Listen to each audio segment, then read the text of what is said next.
মাশরাফির সব পরিকল্পনা এখন ওয়ানডেতে। শাহজালাল বিমানবন্দরে পা রাখার পরই ফুল দিয়ে বরণ করে নেওয়া হয়েছে মাশরাফি বিন মুর্তজাকে। শুধু মাশরাফি নন, আজ বিমানবন্দরের দলের সব খেলোয়াড়কেই ফুল দিয়ে অভ্যর্থনা জানানো হয়েছে। সাফল্য নিয়ে দেশে ফেরা দলকে ফুল দিয়ে শুভেচ্ছা জানানো হবে, এটি আর নতুন নেই।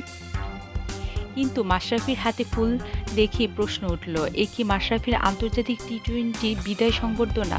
দলের সঙ্গে থাকা বিসিবি সভাপতি নাজমুল হোসেন বলেন, জানি না ফুল কিসের জন্য।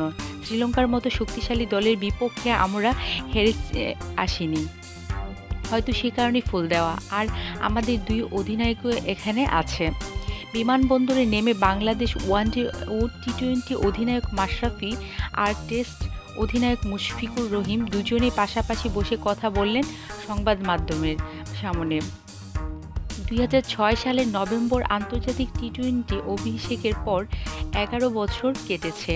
ওয়ানডেতে বাংলাদেশ সমীহ জাগানো দল হলেও টি-টোয়েন্টিতে এখনও প্রত্যাশা অনুযায়ী সাফল্য পায়নি বাংলাদেশ। সাফল্য না পেলেও দলের উন্নতি নিয়ে যথেষ্ট সন্তুষ্ট মাশরাফি।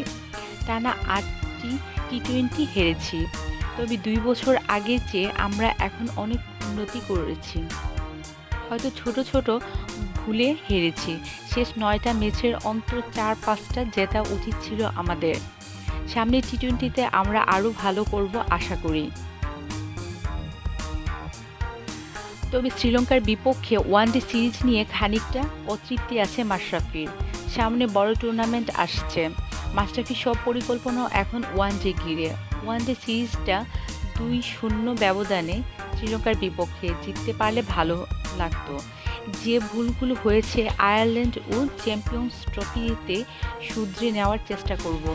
ওখানে ভিন্ন উইকেটে খেলা হবে, পরিকল্পনা করেই নামতে হবে এবং সেগুলো কাজে লাগানোর চেষ্টা করতে হবে। টেস্ট অধিনায়ক মুশফিক ভীষণ খুশি ১৭তম টেস্ট জিততে পেরে। এই বছর আমাদের বেশিরভাগ খেলা বিদেশের মাটিতে। শুরুতেই লক্ষ্য ছিল বিদেশের মাটিতে যেন ভালো খেলতে পারি। শ্রীলঙ্কার প্রথম টেস্টে খারাপ করলেও পরের ম্যাচে দারুণভাবে ঘুরে দাঁড়িয়েছি, যেটা অবিশ্বাস্য। এমন চাপ দলে আগে খেলেছি কিনা জানা নেই।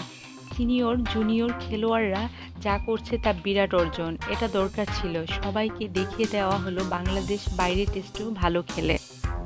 যদি ভিডিওটি ভালো লেগে থাকে অবশ্যই আমার চ্যানেলটা আপনারা সাবস্ক্রাইব করবেন। ধন্যবাদ।